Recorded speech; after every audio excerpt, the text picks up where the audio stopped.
Good day mga sityo, welcome muli sa aking channel sa Antonio Adventure, Attack and Survival. Sa araw na ito, ako ay puntang muli dito sa lugar na pinangyarihan ng Sumpa ng Kapre. May bago na namang kababalaghan ang nangyari sa lugar na ito. Kaya samahan nyo na ako at tayo ay umatak na. Kung makikita nyo ang mga mais dito na dati ay may mga nakatanim na mais. Yan. Ngayon ay inani na, wala na. So ayon sa kwento ng mga kapitbahay dito ay minalas daw ang mga nagtanim. So may mga tumutubo dyan yan, pero yun ay mga nalaglag na buti lamang. So wala pang tanim, hindi pa nasunda ng second cropping. At ayon nga daw sa mga pangyayari dito, nagalit ang kapre. Ito may mga puno dito, ito yung puno ng mangga, yung kawayan na pinagtataga. Ito may isang puno ng buli, yung ganun kataas. At ito yung dating punong-puno ng magkalalaking puno. Pero may natira pang malaking puno ng mangga. Ayan o, dalawa. So ito ay dating teritoryo ng kapre. Ay buhat ng pinagpuputol ang mga matatandang puno. May chiko, 80 years old na, may mangustin, may star apple, merong mga sampalok at kung ano-ano pang mga puno. Buhat ng pinutol yun at inuling, nagkamalas-malas daw ang taong nakatira dito. Pupuntahan natin yung lugar na pinuntahan ko dati. Ngayon ito, malago na uli ang mga damo dito. Yan, ang dami na. Dati wala yan kasi noon nag-uuling sila dito, pinutol yung malalaking puno at ginawang uling, kahoy na uling. So titingnan natin kung yung mga pinagpuputol na puno ay naiwan pa yung mga ugat, yung pinakang puno. Tingnan natin kung makikita pa natin dito. At yung lugar na pinag-ulingan, aba, may bunga palang star apple. Ang dami.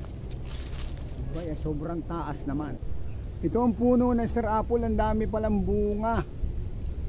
Yan. Tapos may isa pang puno ng star apple doon. Punong-puno pala ng bunga, kaya pala naglalaglagan. Wow, ang daming ang bunga.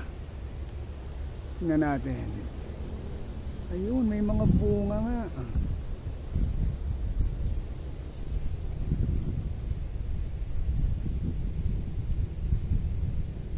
At dito naman sa lugar na ito, yung dating pinag-ulingan. Yan. Dito dati nag-uling. Itong hukay na ito. Yan, malaki itong parang bunganga ng bulkan. Dahil wala nang nag-uuling, makita yung mga uling pa oh. Yan oh, mga tira-tirang uling yan. Yan. Yan, mga uling yan. Ay nagkasakit na raw yung taong mag-uling dahil sa sumpa ng kapre. Dito nga sa aking sinatatayuan, dito yung pinakang malaking bilog dito na pinalagyan na ng maraming uling at may mga natira pang mga ginayat na troso.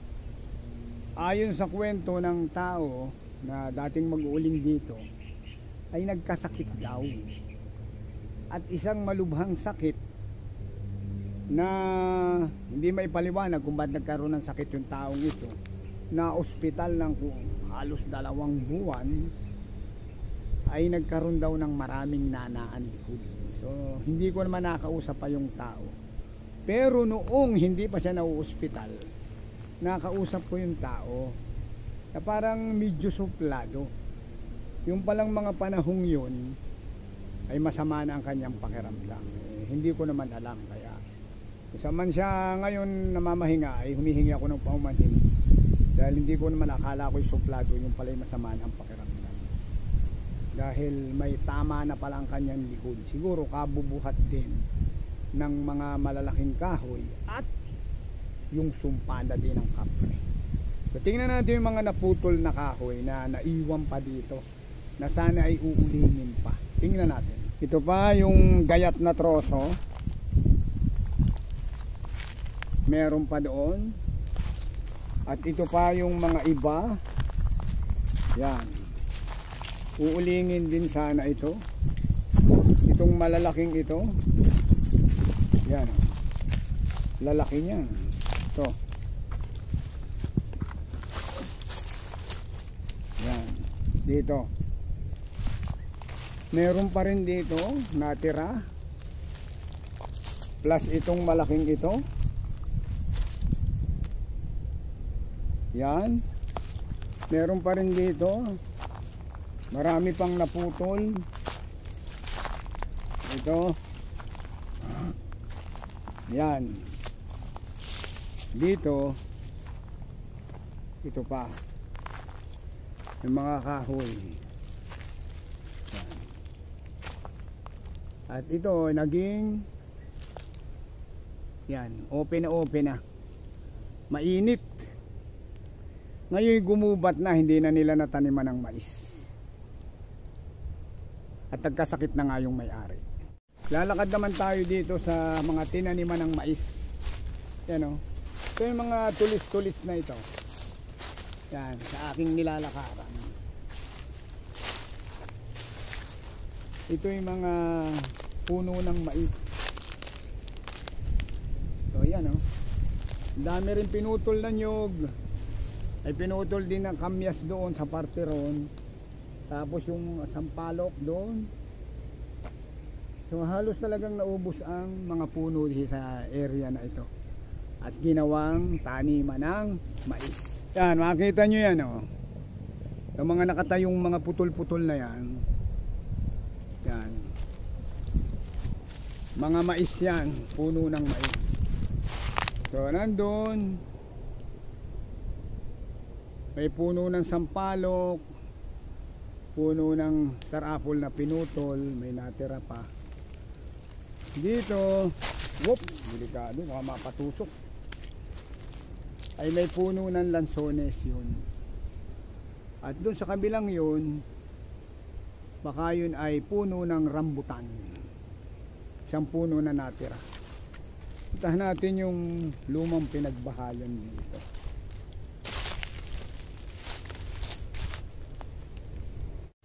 Ito tayo sa lumang pinagbahayan. May natiray, parang hindi ko alam kung lababo na lang o hagdanan ang natira. So ang init dito. Ito pa ang mga simento. Ito yung lumang bahay. Tinambakan na lang ng paklang ng mais. Ang init. Makita nyo sa akin likuran oh. Said na, wala nang mga puno. Ayan, said. So pupunta ako doon sa lilim. At yanong init dito. Ako'y ma-dehydrate dito. Lilipat muna tayo ng pwesto. Yung magandang kwan. Ayan, nakakita na ako isang magandang pwesto. Dito ako uupo. Ayan, itong pinutol na chiko, puno ng chiko ito. Hindi ko naman chiko, pero malamang chiko ito. Dito na lang ako pepresto. At yan ang init. Ayon nga sa nangyari rito sa area nito, buhat ng pinagpuputol ang malalaking mga puno, ay nagalit nga daw yung kapre na nakatira dito. At parang minalas ang area na ito. Buhat ng maputol lang. Nung unang ani daw nila ng mais, sila ay kumita ng maayos. Dahil noong mga panahong yun, yung mama na nag-aalaga dito ng mga paligid ay nasa ospital at masamang masama ang pakiramdam dahil tinusukan siya dito para sipsipin daw yung mga nana na nanggagaling sa likod. So siguro hindi ko siguradong gaano katagal, pero ayon sa kwento sa akin ng bayaw ay parang 2 buwan yata sa ospital at napakalaki daw ng nagastos. Pero sa kabutihang palad naman ay nakalabas na siya ng ospital at na zero balance nila ang hospital bill. Umuwi na raw yung tao sa kanila, pero masama pa rin daw ang pakiramdam hanggang ngayon kasi nga ginamot, tapos nanlambot sa pangyayari sa kanya, yung infection niyang matagal na yun nga, either minalas or isinumpa siya ng kapre sa pagpuputol niya ng maraming puno na ginawang panggatong. Siyempre wala tayong magagawa dahil hanap buhay na talaga yun eh. Sa ibang area nga ganun din ang ginagawa ng mga tao, nagpuputol din sila ng puno para sa kanilang mga kabuhayan. So hindi natin, wala naman tayo sa, ibig sabihin wala tayo sa lugar na i-judge sila na mali yung kanilang ginagawa. Pero yung nature, yung kapre nakatira dito, nagalit. So nagtanim sila ng mais, yung unang tanim nila okay, pero itong isang masaklap, yung pangalawang itinanim daw nilang mga mais ay hindi nagkaigi. Ayon sa information na nakuha ko, yung tinanim nilang mais dito, usually ang mais ay mga 1 dangkal ang haba na punong-puno ng butil yung pusal. So nangyari daw, mga itinanim din ng mais dito ay para bang mga naagas.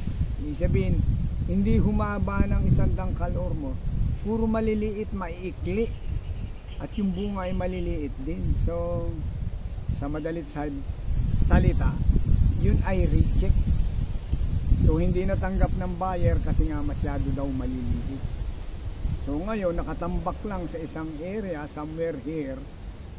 So hindi pa alam kung anong gagawin sa mais na yun, kung yun ay ibebenta sa murang halaga sa may mga manukan, gagawin na lamang patuka dahil hindi na magigiling eh, wala nang ang gigiling dahil maliliit.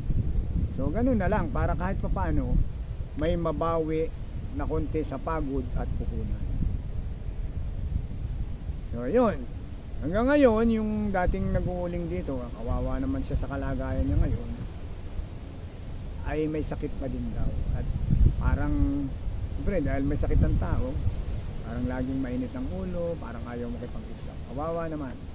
Gusto ko nga sanang makwentuhan at para mabigyan naman ng kahit moral support. So hindi ko naman gaanong kilala yung tao, so baka mamaya hindi pa niya maintindihan kung bakit. Pero one day gusto kong madalaw siya at makakwentuhan kung bakit nagkaganon.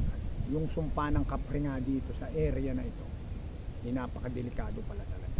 So ngayon, yung dating nag-uuling dito at nagtatanim, may sakit pa rin dahil nga sumpa ng kapre nandun sa kanila, minom ng gamot. Hopefully ay makarecover siya, bumalik ang dati niyang lakas para siya makapagpatuloy sa kanyang paghanap buhay.